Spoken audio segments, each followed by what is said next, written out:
let's just say there's so much good around us, and sometimes we get so blinded worrying about ourselves, we don't see the goodness all around. Amen to that. Amen. So help me out with because I mean, you have a daughter, you talked about, right? This second marriage produced a beautiful daughter that I've known for, man, it's been a long time. Wow. It's been a little while. It's been a bit. How has being a single dad shaped your new life now? The outlook that you have as a new dad? You know what? I think it's really stripped me of selfishness. Because, there used to be a lot of, okay, well, this for me, that for me. And you really look at different things you can get. I never felt selfish. I always felt like I was a very caring, very giving person. Mm-hmm. But all of a sudden, I realized that everything I'm doing now is for my daughter, at least, especially at the beginning. And, in caution, sometimes I think I went too far down that road, right? Where I wasn't looking out for myself enough. But it really taught me a way to think, because I remember, I was just starting off when the second divorce happened. My daughter was 4. I was just getting started in mortgages. I had just gone into a commission-only structure, so I'm making nothing. Mm-hmm. And I need to make this happen. And, I like my time, but all of a sudden I found myself getting up at 4 a.m, starting to work before I would wake her up. I'd get her up and try to do things. At different times I was juggling things. Sometimes she would make a bed under my desk at work. Eventually we got her into daycare and things like that.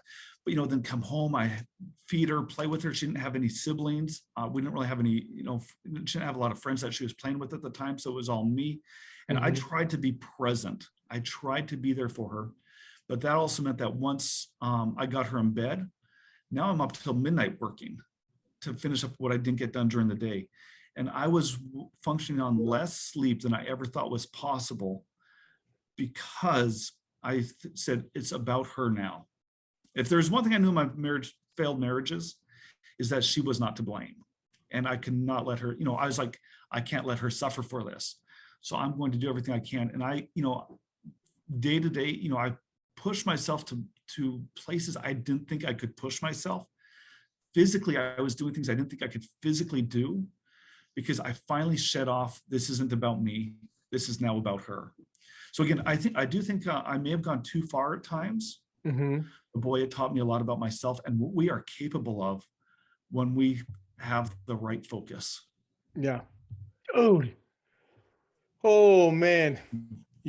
Just listening to what you were saying, it brought back a flood, and I mean a flood of memories. I 100% can relate to that. I remember going to the gym with my brother at 4:30 in the morning, because I couldn't go throughout the day. I worked from home, and then, come home, I had all 4 of my children, and making lunch or, breakfast, getting breakfast, making packed lunches, dropping them off, getting back. I had to do more in a short amount of time than most people were able to do in a long period of time. And this is not a knock against couples that are together. If you're together, hey, look, I thank you. You know what I'm saying? Like, this is not a knock. This is just knowing that you adjust based on the space that you're in. I remember picking them up from school, and it was like, oh crud, dinner. And you like, who's making? Oh, I'm making dinner. Okay, we got to do something different, because I've made 5 things really good, and that's about it. And so then you start, and then they go to bed, and then you stay up till midnight. I mean, you're right. Like, I just remember having no sleep and thinking, is this ever going to end? Like, this is crazy. But you're right. Your mind and your body adjust to it. And it's unbelievable. Unbelievable. When we're pushed to limits that we didn't think we could do, we realize we can. It's like, it really, your word is right. It's unbelievable. So now how do you navigate, right? Your daughter now how old's your daughter? She's what, 12? She's 11, almost 12. Oh, that's close. Yeah. Crazy, isn't it? So how do you navigate now? I mean, 4 to 12, I mean, questions that come up. I mean, how do you navigate that you step on the wrong part of the block of ice and it's all going to crumble. Like, how do you navigate through those questions and the highs and lows and, why are you not together and so forth? How do you navigate through all of that? I think I got fortunate. One of my best friends, I mean, from when I lived in Montana, he was a marriage and family therapist. And so long before I was even married, my second marriage, we'd have talks and such. And I'd actually started dating my now second ex. And she actually had two children at the time.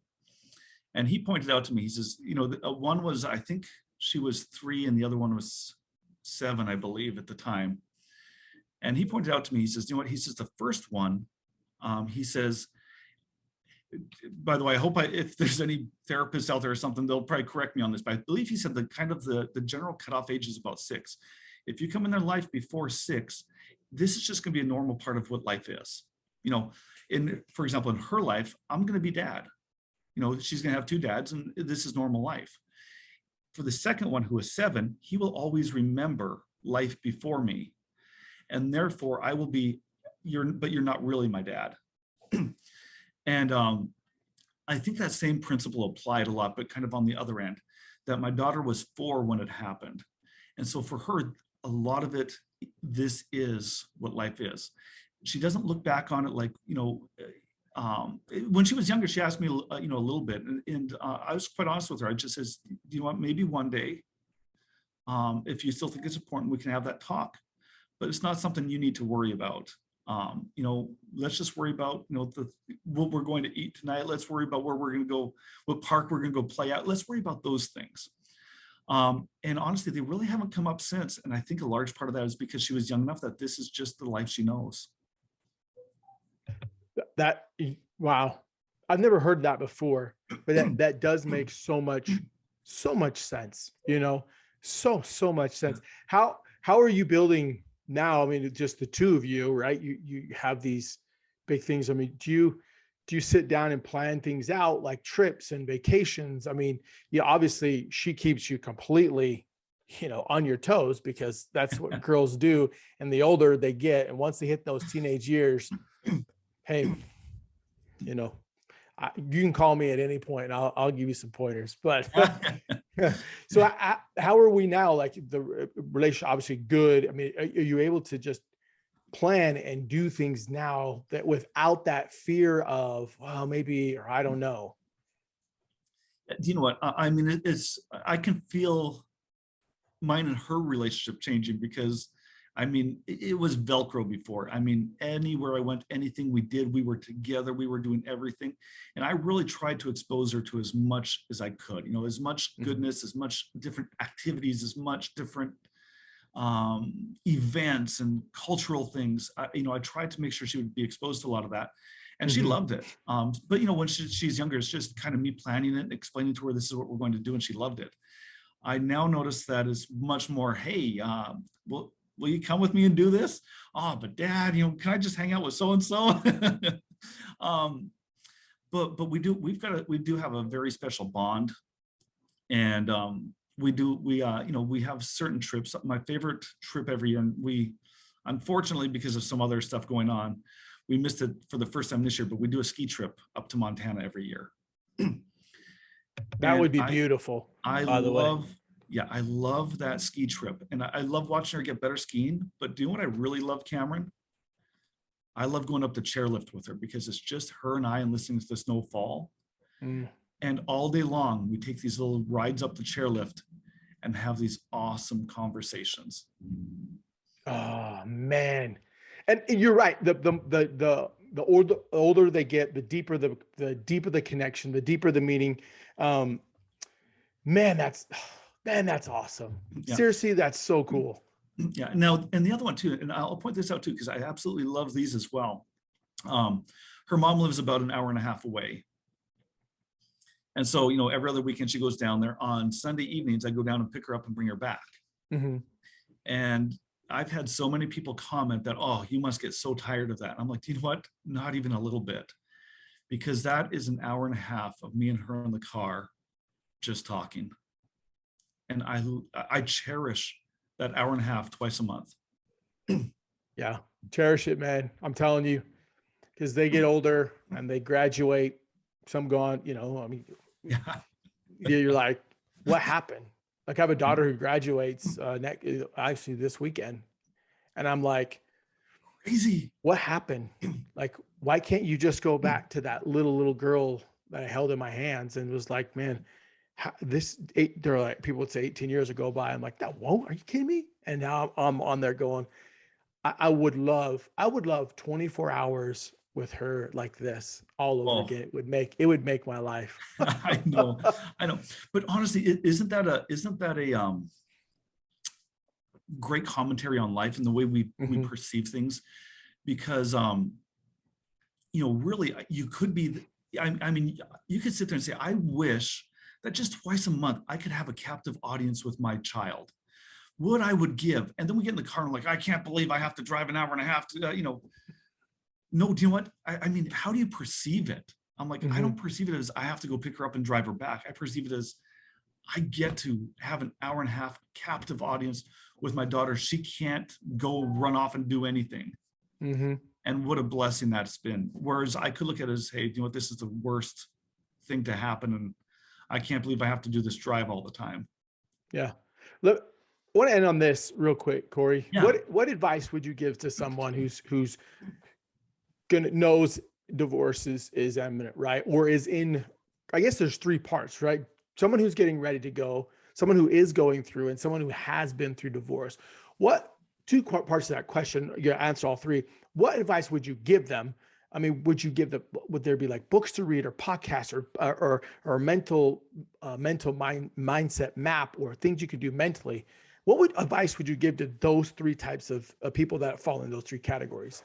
You know what? You kind of mentioned books, Kay. I'm such a believer in reading books. I didn't read any books on it. I kind of wish I had. So, I can't speak from experience there, but I do think that's an important one. But I think I touched on some of these earlier, but I'm going to do it again in this new framed question because it's brilliant they ask. But first, surround yourself with people that love you. I mean, whether it's family, whether it's friends, whether it's a church group, you're going to need that foundation from people that love you, and then be willing to be vulnerable around them. Find someone that you can open up to. And quite honestly, for me, a lot of that came, and I mentioned this, if you don't, because I know that's not there for, I was so fortunate and so blessed that I had that in my life. And some people are going to feel alone and don't have that. Mhm. I never thought myself to be the kind of person that would have to go to therapy, right? I like to say I went to marriage counseling, but really it ended up being my counseling. If you don't have anything else, or even if you do, that was such a powerful experience for me, because they know they can see things that we don't see, and they can put you in the mindset you need to be in. And it might be a real quick experience. It might be just a few visits and things can turn around. But that's a huge one. But really, you've also got to find do the things that do, give you that mental, emotional charge, like we talked about, hiking, getting outside, those sort of things. But at the end of the day, I think you just need to have goals. You need to have perspective. You need to move forward. Something like, for the second one, my daughter was that thing that I couldn't stop. I had to move. And whether it's just having to reach deep down in your gut and creating something, or Mhm. if you do have something like children, use them in that way as your motivation. One other thing I'm going to point out, and I've mentioned this to you, but one of the greatest books that I've ever read is Failing Forward. And John Maxwell, for those that haven't read it but want to. I'm reading it. I'm going through it for the third time right now. And he just touched on this in my reading a couple days ago, is that we have to recognize that there's a difference between, when we fail or make a mistake, we have to stop and realize that I'm not the failure. The failure was an event. It was something that happened. That was the failure. I'm not the failure, right? What I do from here can actually turn that failure into the biggest successes. But that event isn't who I am. And you're going through a divorce, you're going to feel like you're a failure. People say that. They say, yeah, I'm a failure. I messed up my marriage, or my marriage got messed up. I'm a failure. I never thought I'd be here. We start to eat ourselves up. No, do you know what? The marriage failed. You didn't. You're not a failure. And you've got so much worth. Now pick it up and move forward with it. We could be done. We can close up now and say, have a great day, everyone. Holy flipping cow. That was amazing. Not only for people that are going through divorce or that are getting ready, that like, yep, it's imminent, or the people who have been through the steps that Cory just gave everyone, even if you're still married, even those of us that are married, those are phenomenal steps. Take time for yourself, reflect, ponder. No, I love that failure. It's such a great, it's an event. It's not you. It's an event that happened, but it's not us. And it's so many of us internalize that and like, you're right, I am a failure. I must be like everybody else that they're saying. Yeah. Oh, it's so true. I've got 2 failed marriages, but I'm not a failure. No. I mean, I now recognize the difference. Oh, I love it.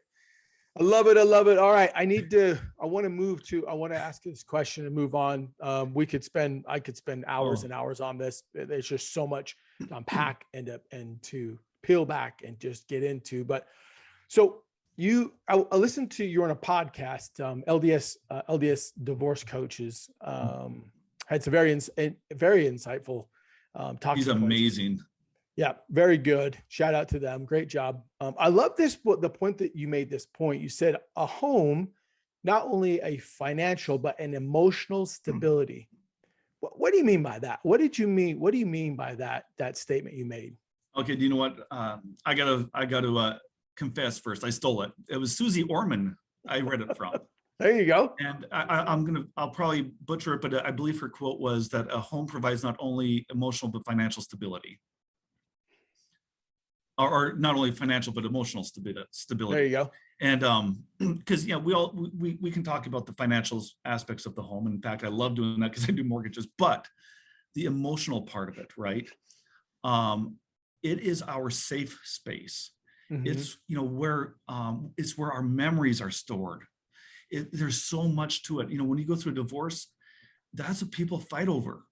I mean, they fight over this home because all of the memories are there. The kids feel good there. Kids are going to feel at home. I mean, which spouse has to leave? Okay, you got to go to dad's or mom's apartment, or you can be at home, right? Because you walk in and you feel safe. You leave. For years, you've been leaving all of those external, that chaos outside, and you walk into your safe place. Yeah. And it really does. It becomes an emotional support for you because it's your shelter from the storm. I love it. So give us some tips. I mean, I'm going to segue and kind of isolate everybody. You talk about things that when you're, that come from a divorce. Obviously they fight over this home, right? What can individuals do to kind of help mitigate or protect themselves against, like you brought up a point about liens on a home, and what is something you could give to people that are like, all right, we're going to go now. Listen, Cory is giving his perspective, that don't take this as doctrine. Okay. If you want his information and link will be down below and you can reach out. He can explain more, but give us a little bit of that insight, if you will. Yeah.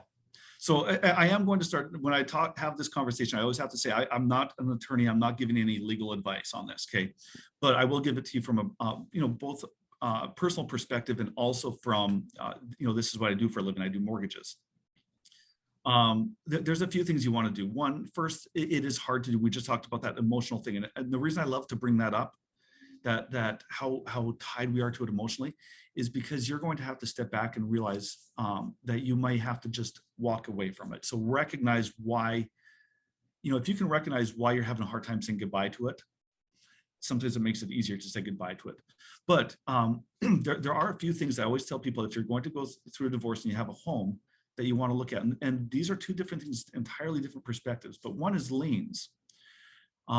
Because if, for example, if I'm keeping a home and, my ex is leaving and she's agreed to it and, whatever arrangement we have, did we consider any liens on that home as a part of that arrangement, right?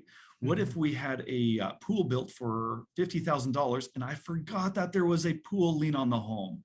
Well, guess what? When I thought I had $100,000 of equity. When I go to sell it, I've only got 50, but I paid her $50,000 in our divorce agreement because I forgot there was a lien on the home. Okay, I'm going to take a quick step aside. For the most part, easy solution. Go see a title company. They've got 3 different things.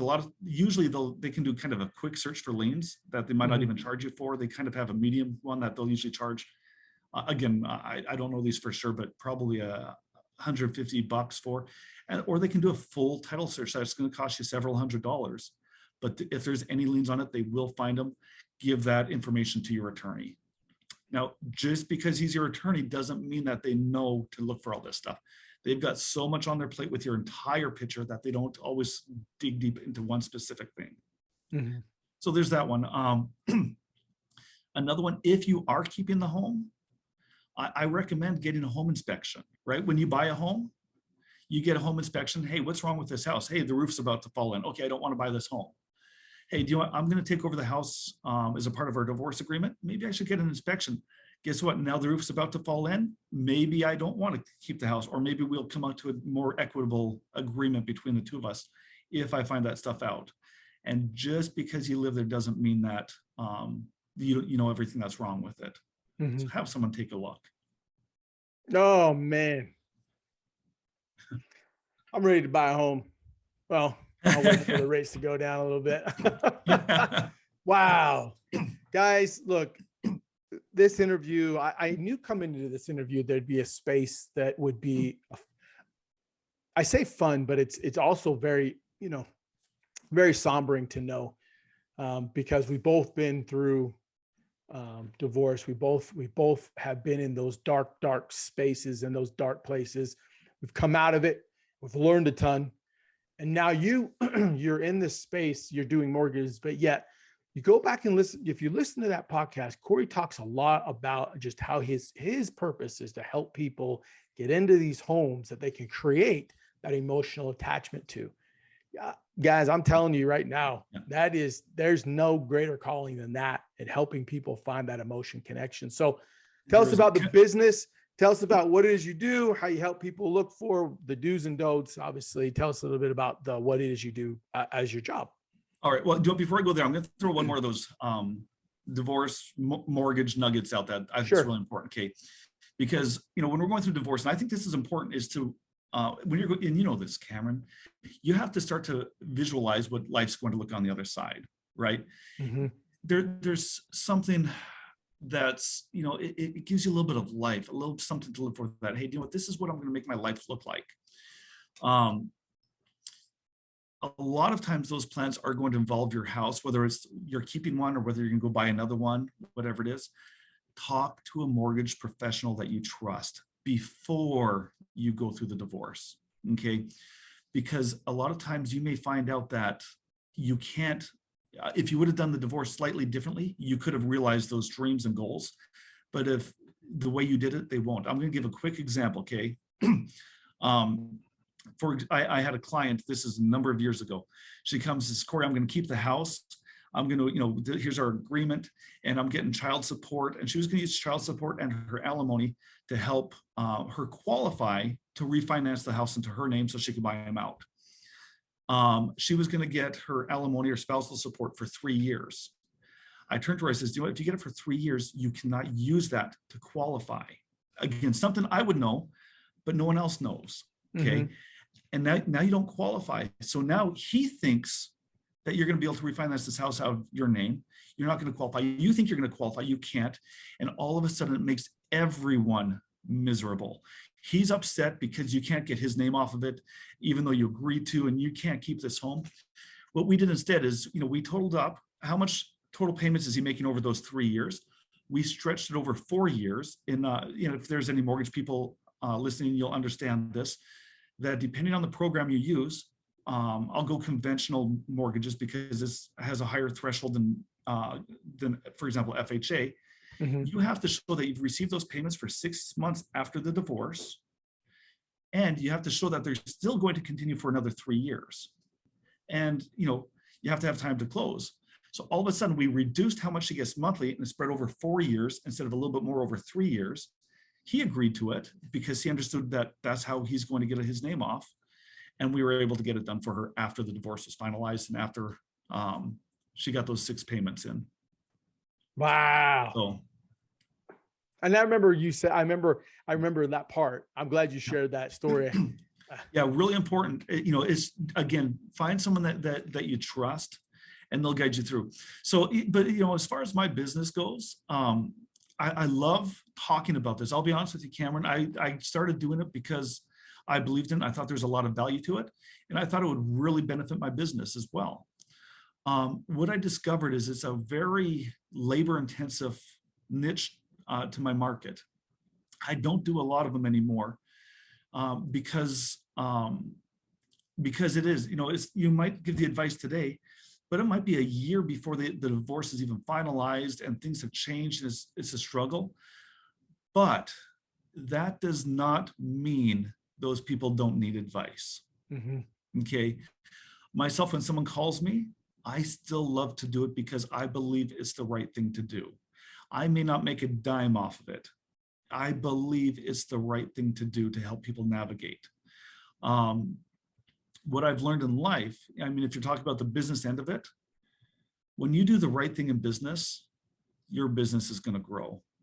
So even when I don't get any business whatsoever from it, I've just discovered somehow, somewhere, it keeps coming back to me. But yeah, my big thing is to tell people, just find someone that say, hey, this is what I'm trying to do. This is where we're going, before you sign all that paperwork, because he might say, no, you need to do it differently. Oh man, I am so grateful. Cory, I'm so grateful you become this man of power and a man of strength and a man of courage that could talk very openly about the darkness, but also can shed a huge light on all of us, man. Thank you so much. This interview was amazing. I already knew going in, but it has blown my mind 10,000 times over, dude. So great. So great. All right. Before I let you go, 5 books. I do this every time. 5 books. What are 5 books, your top 5 books you would recommend someone to either read, listen to? Can be motivational, spiritual, business-wise. Just give me your 5 books. All right. So first of all, again, I don't like reading at all, but boy, do I find a lot of value in it. So I'm going to do it regardless. The first one I'm going to say, again, I'm a man of faith. Scriptures have the biggest impact on my life, period. Holy Scriptures. I don't care what book it is you're reading, New Testament, No Testament, whatever. Get in there and read the Scriptures. Second one, outside of the Scriptures, the biggest impact on my life, period, is Failing Forward by John Maxwell. We are all going to fail. I hate the fact that we are conditioned to view failure as a bad thing, and we're never taught how to internalize failure, because it's going to happen all day, every day. Why aren't we taught what to do with it and make it a wonderful, beautiful thing to move us forward? That's what that book taught me. I don't know if you've read Atomic Habits by James Clear. Boom, look at that. That's my most recent one. Absolutely amazing. The Immigrant Edge by Brian Buffini. Not heard of that one? I've not heard of that one, no. You know, I'm going to give you my biggest takeaways too, by the way. Even if you didn't Sure, please. Biggest takeaway in that one is he's talking about, why do so many immigrants come to this country and all of a sudden have this huge success that people that live here don't have? And a large part of it is because they don't have the support. So succeeding isn't an option. I mean, failing isn't an option. They keep going. They persevere because they've got no other option but to persevere. And we kind of even touched on some of that today. but a great book. And the last one is The Upside of Fear by Weldon Long. Not heard of that one either. Oh, Cameron, you should grab this one. You'll like it. In fact, you talked about having another guest on. I don't know if he's read it, but if he hasn't, he needs to as well. It's the story, life story of Weldon Long, who is a violent criminal, ends up in prison basically for life. And he uses his I am statements, affirmations, and vision. He basically, I think there's 5 things, and he put on his prison. No, he tells the story of how he ended up in prison, and it's not pretty. It's ugly. He's very vulnerable. He puts five things on his wall, and I can't remember all of them, but he's like, I am, I can't remember. I'm $1 million a year author, or $1 million a month author, or something like that. I am the world's greatest dad. I am, and he didn't even have contact with his kids, and he's behind bars, and he's got all these things. I own a beautiful mountain home, and, I've got this incredibly gorgeous wife that I love so much. And he does these things, and he reads them every day. And he talks about how that completely changed his life. And by the way, he got out and he achieved it all. Wow. From in prison, thinking he was going to be there the rest of his life. And if you can be behind bars and make those affirmations and those I ams and that vision and still accomplish all of that when you never thought you'd have freedom, is powerful. That is, man, I'm going to go grab that book. And, as you're going through those, I'm going to pop up those I am statements that he did, because you're right. The I am statements are so powerful. They put your mind into thought, and then you got to go into motion and get it done. But Cory, man, brother, I love you. I love that you came on. I love that you had shared this experience. I love you as a brother. I love that you're just a phenomenal husband, soon to, casting it out there. We will You're be. A phenomenal husband. I am an awesome husband. There we go. You're just an amazing man. All the links will be down below, guys. When this comes out, it's going to be one of those you'll play back. I say this all the time because everybody keep coming on. You just keep playing them back. But this has literally been a great episode of perseverance and just never quitting, never ever quitting. Cory, thank you so much, guys. Cameron, thank you so much. Thank you for what you do, Cameron. You've got such a great thing going here. Please keep it going. We all need you. Oh, man, I appreciate that. I appreciate that very much, guys. Please, if you feel like think about people that could benefit from this and share this with them and say, listen, I just heard this and I thought of you, and I know this will benefit you like it did me. Guys, like and share, comment below. This has been another fantastic episode of the Arch Study of You, and I will catch you on the next episode. See you guys.